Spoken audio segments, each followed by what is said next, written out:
Christmas! Merry Christmas! Yes, Merry Christmas. Welcome to Grapevine. It's so nice to see は everybody い、 today. グレープバイン教会ようこそ。は We're here to celebrate the birth of Jesus Christ. い、イエス様のお誕生をお祝いしたいと思って集まりました。 Good morning おはようございます。 and Merry メリー Christmas. クリスマス。 It's actually on the Sunday, right? We get to celebrate Christmas on Sunday. 25日当日が今日は日曜日で特別です。 So, Merry Christmas, but today I want to talk to you about something a little negative first. Sorry. メリークリスマスなんですけれども、今日はちょっとネガティブな感じでのスタートになってしまうんですが、 How do you feel when you've planned everything perfectly and nothing happens according to your plans? 皆さんどう感じられますか？もしいろんな計画を練ったんですけれども、その計画がうまくいかなかった時、どんな風に感じられるでしょうか？ I think it depends on your personality, right? Some people are like, yay, no problem, go with the flow, everything's その人 fine. の個性にもよると思うんです。まあいっかって思える人もいれば、 And other people are like, oh, it's my plan was 計 destroyed. 画通りに進まないってイライラする人もいると思います。 And I think in general, most of us have a plan in life. でもほとんどの場合、私たちは人生が計画通りに進むことを望んでいると思います。 Or I think most of us like to know what to expect out of each day. そしてほとんどの方がだいたいこういうことが起きるだろうと予測したいと思っていると思います。 So maybe surprises, difficulties, inconveniences are a little difficult for you to adjust to. なので予測しない出来事が起きたりとか不便なことが起きたり問題が起きるというのはなかなか対応するのが難しいです。 So, they can be small things, for example, like getting a cold, like maybe everybody is getting at this time of year. でも小さいこともあるんですね。例えば風邪をひいちゃうとか。 Or maybe they're big inconveniences, like changes at your workplace that will totally change what you do at work. 大きいことで言えば、職場が変わるとかいうことはなかなか大きなことですね。 Maybe changes happen in your family that change the path that you wanted to go on, but now you have to do something different. なんか人生の方向性を完全に変えてしまうような何か家族の出来事があったりとかすることもあると思います。 So what does God want us to think about or to do when we're considering all these surprises, these inconveniences that come up in our lives? このような不便なこととか問題が起こった時、神様は私たちにどういうふうに、心に刻んでほしいと思っているでしょうか。 Well, we're going to look at that today because today's title is Inconvenient Christmas. 不便なクリスマスという What? タイトルです。 I would never put those two words together. How could you do that? クリスマスと不便ってなんか合わない2つの言葉なんですが、 Come on, Christmas is wonderful. You ク can't リ say スマスっ anything て最 negative 高のこ about となん it. ですけども、 But actually, if you consider the story of the birth of Christ, it is incredibly filled with inconveniences. でもよくよくこの聖書のクリスマスのお話を見ていくと、実は問題だらけのクリスマスだったんです。 You could say it's trouble-filled 問 from one 題 point だら of け view, ですね。 right? And so today, I'm going to look at 3 inconveniences that happened during the Christmas story and how we should react to them. 今日は3つの不便なクリスマスのお話から学んでいきたいと思います。 Now, the first inconvenience starts with pregnancy. 初めの問題は妊娠から始まりました。 Pregnancy is a little inconvenient anyway, right? 妊娠自体もね、ちょっと結構不便なことなんですけれども、 But God had in mind to send His Son as a fully God but fully human being.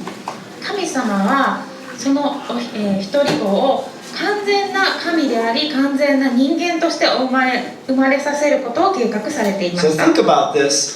God has to send God, His Son, as a human but as a God, and it has to be a divine birth. 神が人間として生まれるわけですから、ちょっと神聖な、誕生の方法でないといけなかったんです。 So that means if it is a regular birth, that means between a husband and a wife, it is not divine. It is not special. It's usual. That's what happens to everybody. 普通の、お父さんとお母さんから子供が生まれるという形だと特に人間と変わりがないので神聖でもないので違う方法が必要だったんです。 That means that we would always question whether that person was really God or not because he was born as in a very usual way. もしそのお父さんとお母さんから普通に生まれたとしたらあの人は本当に神だったのだろうかという疑問が常に私たちの中にあったと思います。 So if God needs to have a divine birth, it has to be a virgin birth. なので、神聖な誕生の方法には、処女の受胎というのが必要だったんです。 That's because in a virgin birth, there is no doubt that it is not from a human father. 処女の受胎であれば、人間のその生殖活動による、よってできた子供だということの疑いはない、疑う余地がないからです。 So this was predicted long before Jesus was born, and it says this in the prophet Isaiah 7:14. Therefore the Lord himself will give you a sign. The virgin will conceive and give birth to a son, and will call him Emmanuel. これはイエス様が生まれるよりもかなり前の予言なんですけれども、イザヤ書の7章14節、それゆえ主は自らあなた方に一つの印を与えられる。見よ、処女が身ごもっている。そして男の子を産み、その名をインマヌエルと呼ぶ。 But that's a problem, because what man would take care of a virgin who was pregnant with a child that nobody knew about? でもこれちょっと問題なんですね。結婚する前の男性がどうして身ごもって自分の子供じゃない、子供を身ごもっている、お母さんを、めとるでしょうか。 And so this is also in about 2,000 years ago in the Middle East. They didn't have a course for single mothers. They didn't have a track to allow for single motherhood very much. 特に2000年前の、この中東の地域では、結婚せずに生まれた子供やそのシングルマザーが生きる術はなかったんですね。 So we need a virgin birth, but who's going to take care of the lady? Who's going to take care of the family? なので、結婚しても誰が面倒を見るんだろうという問題があるんです。 And that's the genius solution is you choose a virgin who's engaged to a man to be married, but not married yet. でそこに天才的な解決方法があったんですね。それは婚約をしている処女の、女性で、でもまだ結婚していない人を探すということです。 So an angel comes to Mary, she's a virgin, engaged to Joseph to be married. そして、神様が天使を使って、マリアに子供が生まれることを告げました。 So she announces to Mary, you will be pregnant with a child. 子供が生まれるよとマリアに伝えたんです。 But that means you will be pregnant before marriage. でもそれはつまり結婚する前に妊娠をするんですよということでした。 Now for her, that's inconvenient. 彼女にとってもそれはとっても不都合のことです。 First of all, I'm not going to focus so much on Mary today, but I'm also going to focus on Joseph. For Joseph, the fiancé, that's also very inconvenient. これはマリアにとっても不都合なんですが、フィアンセであるヨセフさんにとってもとっても不都合なことでした。 The girl that he planned to spend the rest of his life with is pregnant before the marriage. 人生を共に歩んでいこうと決めたそのフィアンセのマリアさんが結婚する前に妊娠をしてしまった。 All of his plans have changed. ヨセフの頭の中にあった計画は全て崩れました。 Now people will be talking about him. People will be talking about her in that way. 周りの人たちはきっと2人のことを噂するでしょう。 So it's a huge shock, and he's probably a very young man. 彼 It's は a very 結構 hard 若 thing い to 青 take. 年だったはずです。なので彼にとってはものすごいショックだったと思います。 So he was planning to divorce Mary quietly, but then an angel appeared to Joseph in his dream. ヨセフさんは内密にマリアと離婚しようと考えたんですが、天使が夢に現れてその赤ちゃんは神から授かった子だよと告げました。 And then the angel said the baby was from God. 神様から授かった子供。 Let's look at Matthew 1:24 and 25.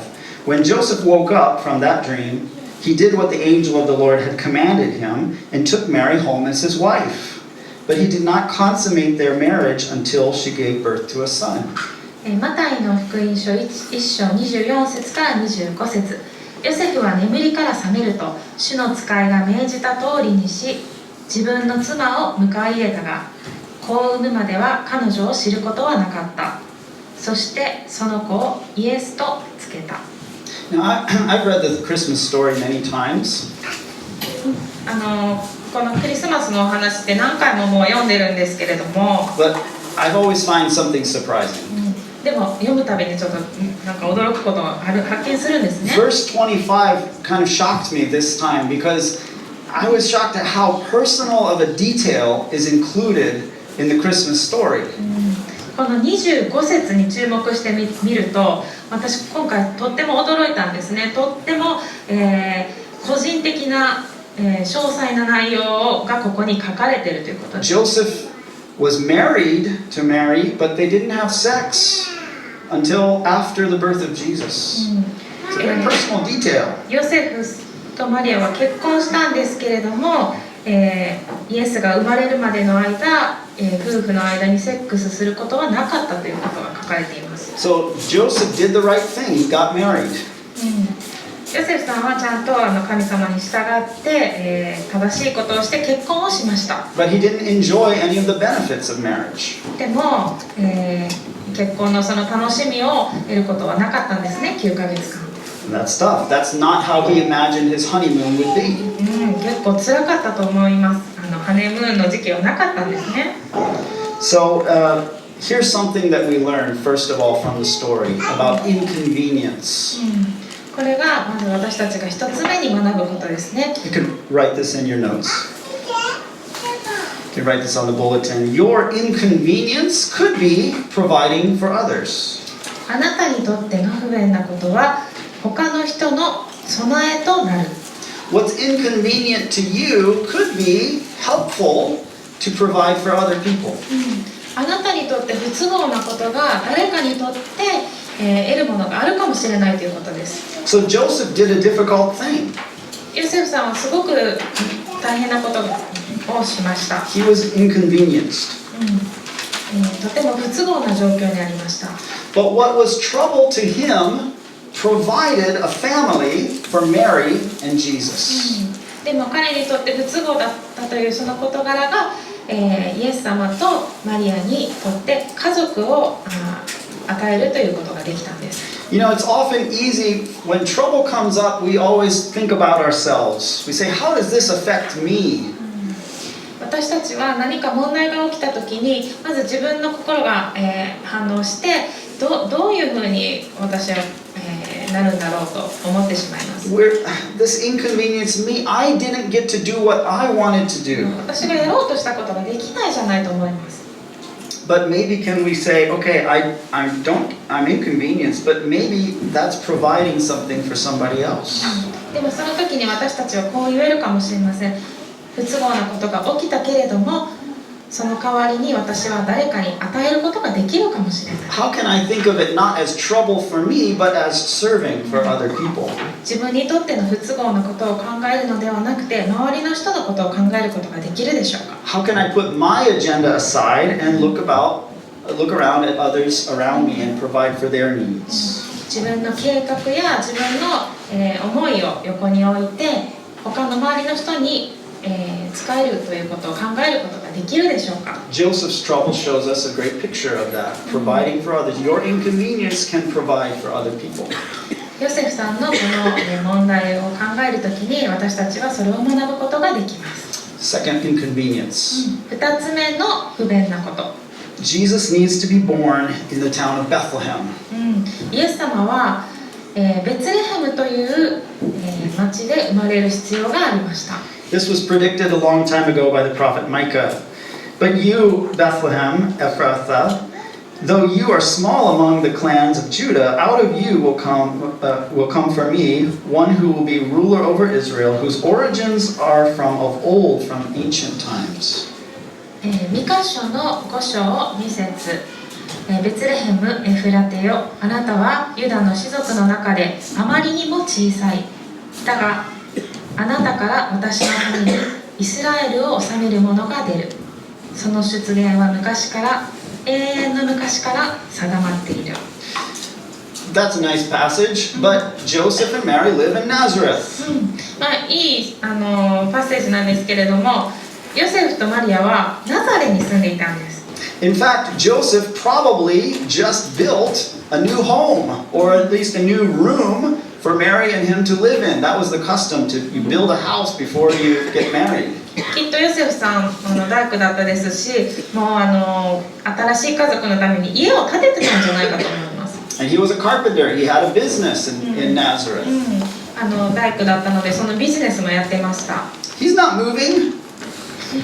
He's not going to move. ねえ、ナザレから出たくないですよね。もう家も建ててる Right? し、ね、 Your job and your home are decided. You're going to stay in that town. 仕事も家もあるのに。 How does God get Joseph and Mary to Bethlehem so that he can fulfill this prophecy? でも神様はこの予言を完成させるためにどうやってマリアとヨセフをベツレヘムに連れてったんでしょうか。 Luke 2, 1 and 3 through 4. In those days, Caesar Augustus issued a decree that a census should be taken of the entire Roman world, and everyone went to their own town to register. So Joseph also went up from the town of Nazareth in Galilee to Judea, to Bethlehem, the town of David, because he belonged to the house and line of David. ルカの福音書2章1節。その頃全世界の住民登録をせよという勅令が皇帝アウグストゥスから出た。人々は皆登録のためにそれぞれ自分の町に帰っていった。ヨセフもダビデの家に属し、その血筋であったので、ガリラヤの町ナザレからユダヤのベツレヘムというダビデの町へ登っていった。 God says, I'll use the government. 神様も政府まで使ったんですね。 I'm going to use the government to order you to go to Bethlehem. That's how I'm going to get you to Bethlehem. 政府を使って命令を出してヨセフとマリアをベツレヘムに引っ越しさせました。 But that's so inconvenient. とっても都合が悪いことですよね。 That's not fair.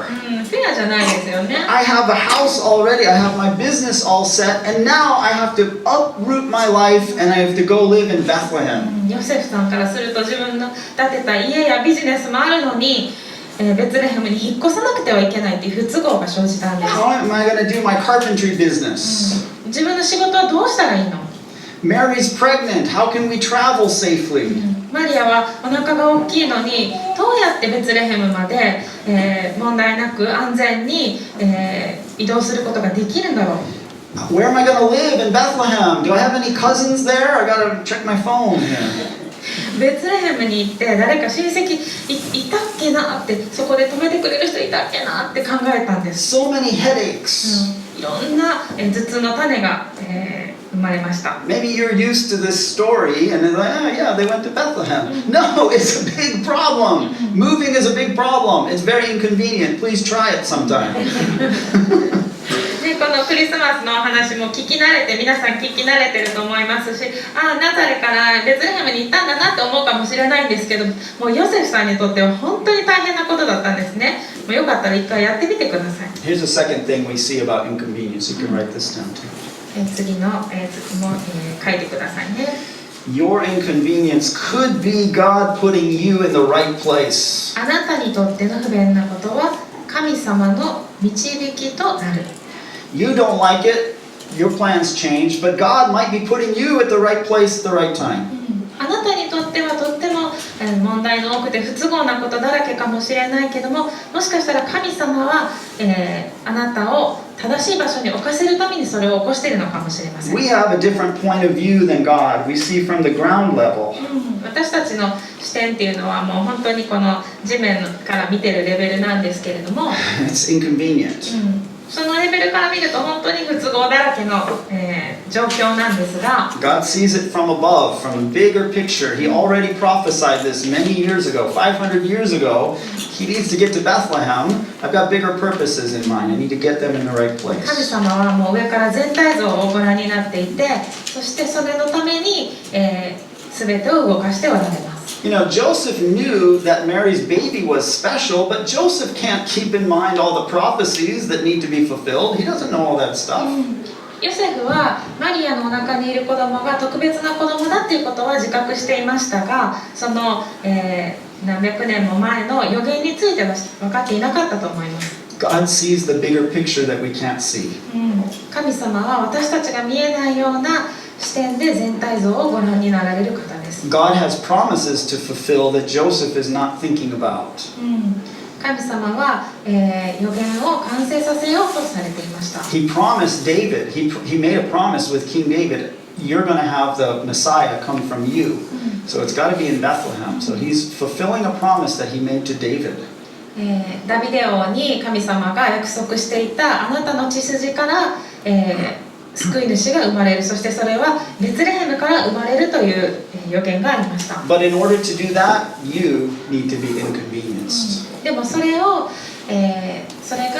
成し遂げられるためには、ヨセフは不都合をたくさん抱えないといけなかったんです。What's your long-term life plan? あなたの長期的な計画とは何でしょうか？ Where are you going to live? どこに住もうと思っています Did you か？ buy a house? 家を買ってますか？ Are you going to buy a house? 買おうとしていますか？ Do you have it all planned out? Next 20 years? Next 30 years? 今後20年、30年の人生の計画があるでしょうか？ That might be just like what Joseph was thinking. ヨセフのようにいろんな計画があるかもしれません。 Now maybe God is not asking you to move anywhere, もしかしたら神様はあなたに引っ越しをしなさいとは言わないかもしれませんが、 but remember when the sudden changes come, that might be God's way of putting you in the right で place. ももし何か問題や不都合が起こった時、それはもしかすると神様があなたを、正しい場所に置かせようと思っている時なのかもしれません。 Now, if you're Joseph now, you're pretty frustrated with a lot of stuff.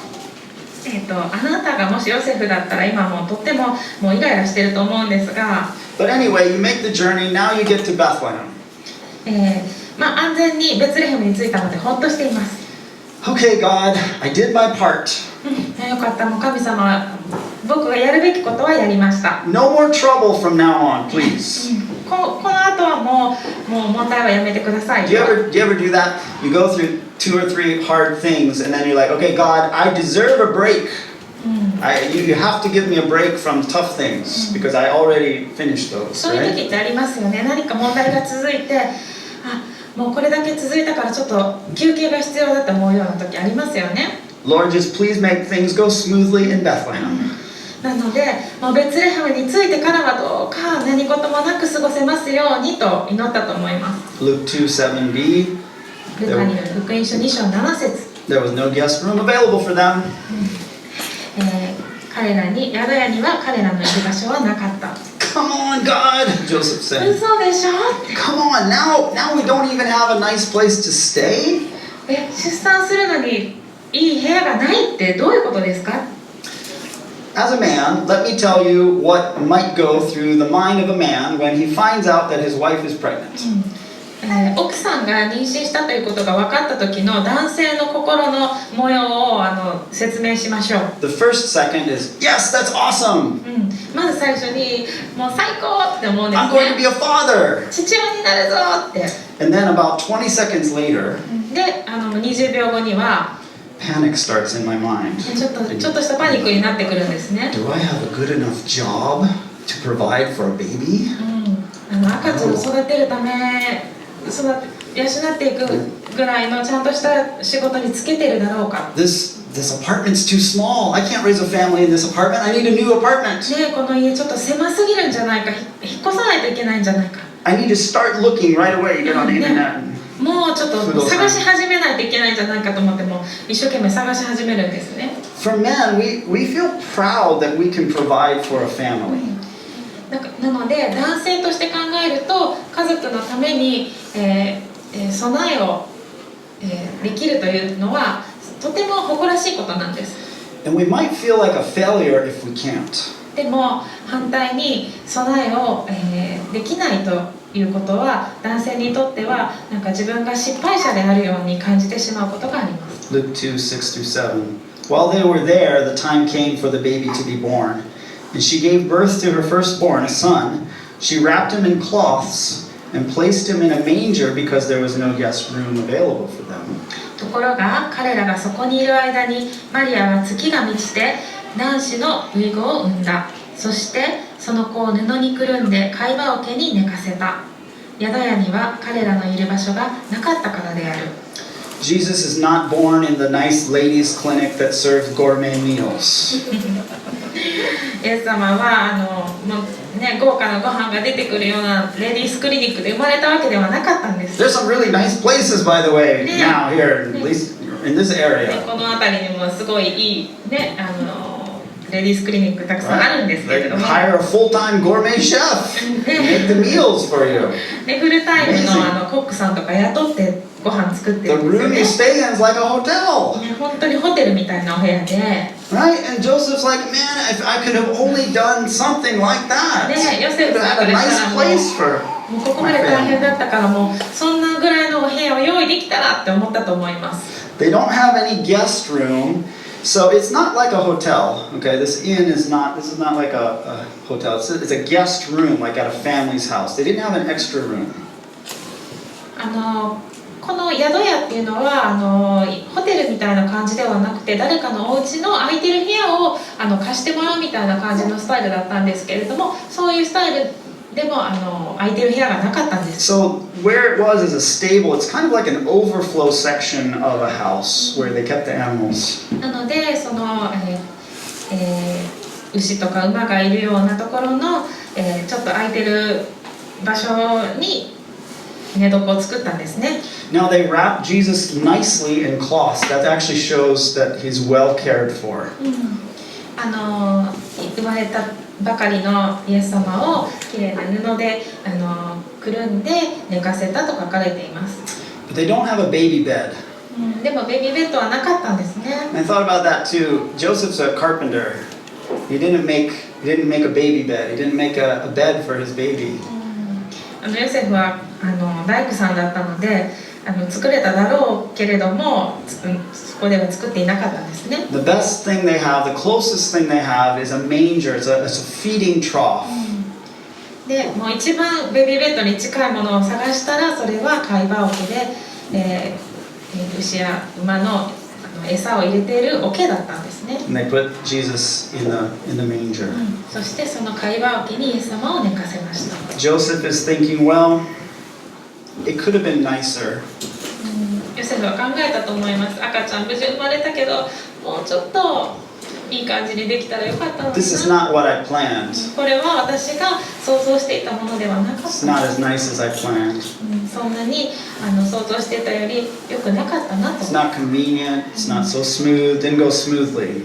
不便なことだらけだったし、全てうまくいかなかったと思ったと思います。 Now, out in the field nearby, there were shepherds watching their sheep. そして、近くの草原では、羊飼いたちが羊の番の群れの番をしていました。 Suddenly, angels appear from the sky, talk to the shepherds. そして突然、天使が現れて羊飼いたちにこう告げました。 Luke 2:11-12. Today in the town of David, a Savior has been born to you. He is the Messiah, the Lord.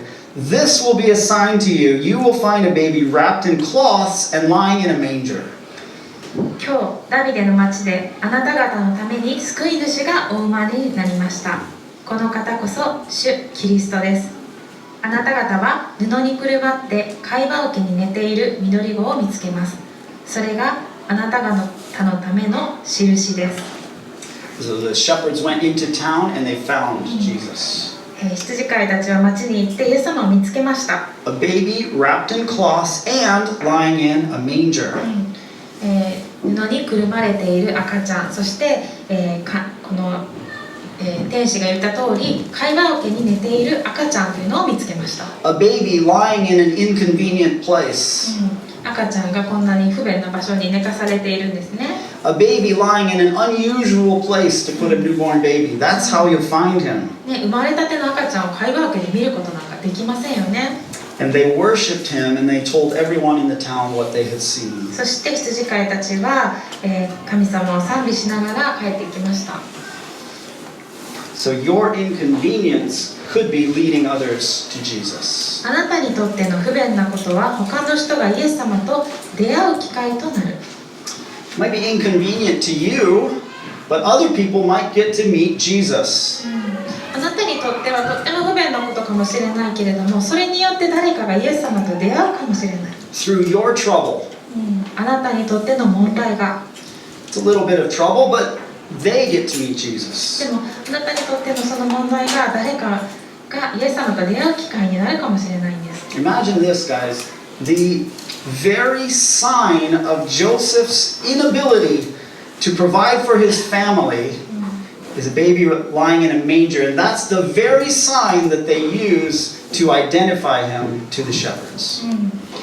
天使がここで言っているその印というのは、ヨセフが問題だらけで不都合が起きたからこそ起こった印であって、それが結局羊飼いたちにとってイエス様を知る機会になったんです。 You're not going to find the baby in a nice bed. You're going to find him in a manger. That's the one that you'll know that it's Jesus.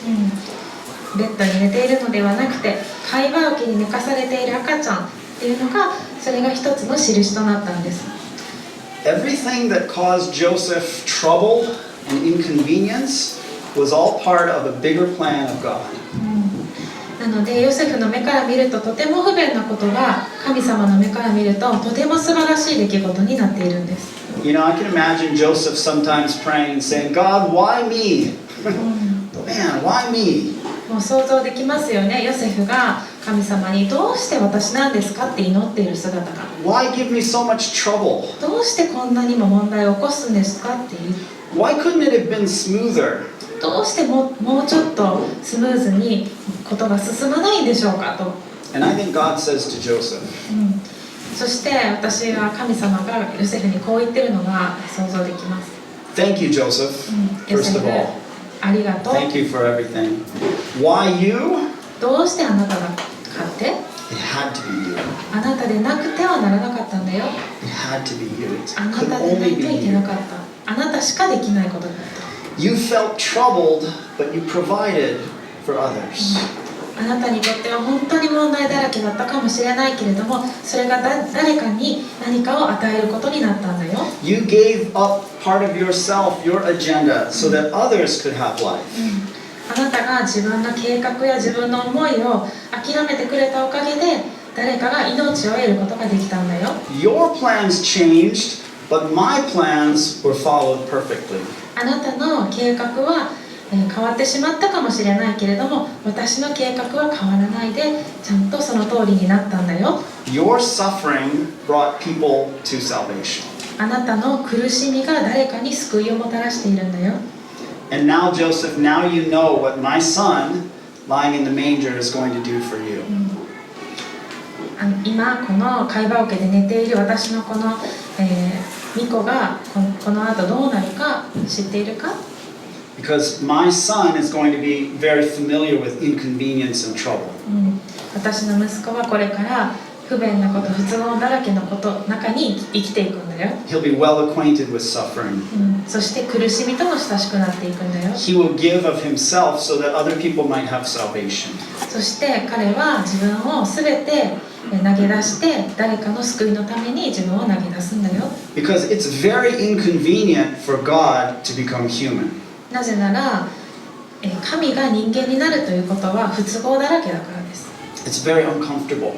そしてとても気持ちのいいものではありません。 And even more so for him dying on the cross. そして、イエス様はその後、十字架で、命も落とします。 When they take Jesus' body off of the cross, they will wrap him in cloths, just like they wrapped him in the manger. そして、十字架で死なれたイエス様の体を、十字架から下ろして今赤ちゃんにくるんでるような、同じような布で彼の体をくるむことになる。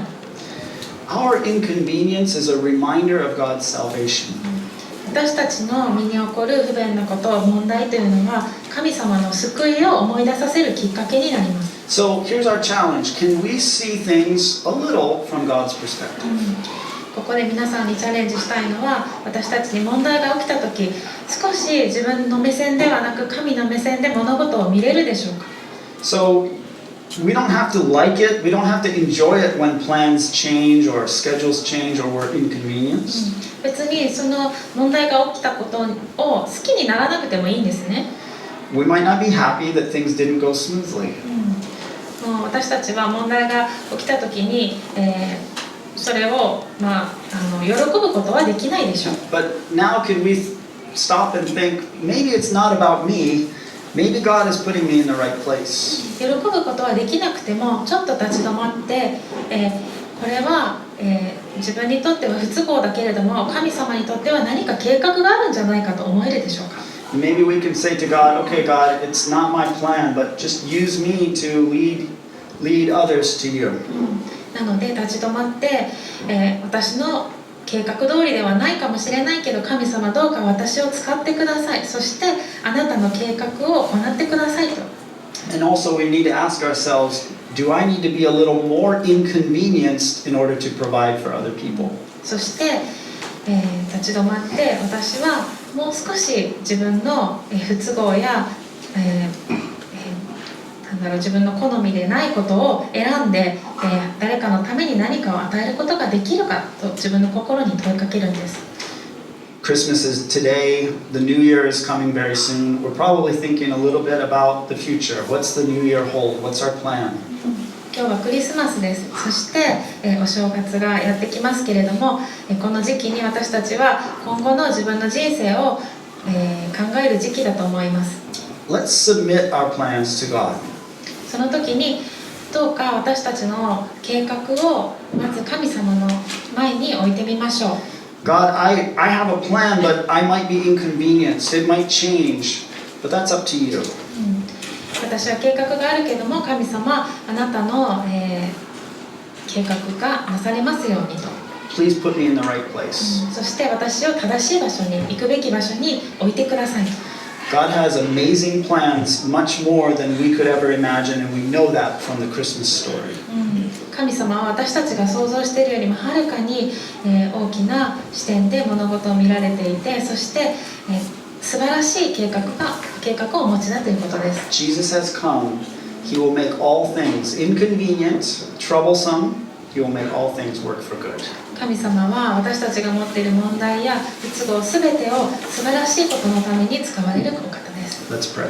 お祈りしましょう。 Jesus, we thank you for your story, your birthday story. イエス様、このあなたの誕生のお話をありがとうございます。 We see in it this crazy thing of so many inconveniences. このお話の中で出てくるもうさまざまな問題に目を向けます。 Lord, we understand that. こういうことが起こるということは私たちも知っています。 And we often get frustrated. そして私たちも人生でイライラしてしまうことがあります。 But help us to see the bigger plan. でもどうか私たちが自分の視点ではなくあなたの視点で物事を見ることができますように。 That even our trouble could work for salvation. 私たちの問題すらもあなたの救いにつながっていきますように。 We thank you, Jesus, that you are the example of one who was able to be inconvenienced so that you could help others. イエス様、あなたが私たちの一番のモデルになってくださって、不便なことをすべて救いのために使ってくださった方だということを感謝します。 We just submit ourselves to you this Christmas, this new year coming up. Help us to be flexible and help us to submit our plans to you. 神様、このクリスマスお正月の時期にあなたに、自分の人生を委ねます。どうかあなたがあなたの計画の通りに、私の人生をお使いください。 In Jesus' name we pray. イエス・キリストの皆によってお祈りします。 Amen. アーメン。 Merry Christmas. メリークリスマス。 Thank you. ありがとうございました。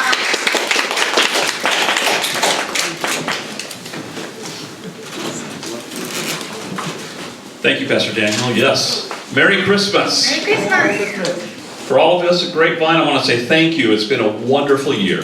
本当に今年1年皆さんありがとうございました。素晴らしい年になりました。 We're going to celebrate Christmas together, and we're going to celebrate the new year, and we're looking forward to a wonderful new year here at our church.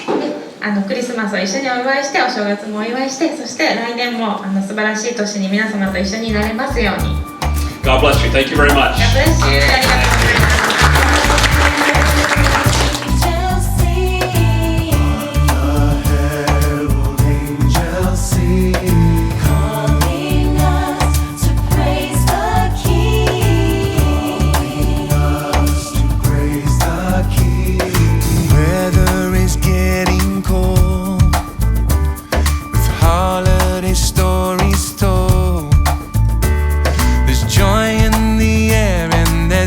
For both young and old,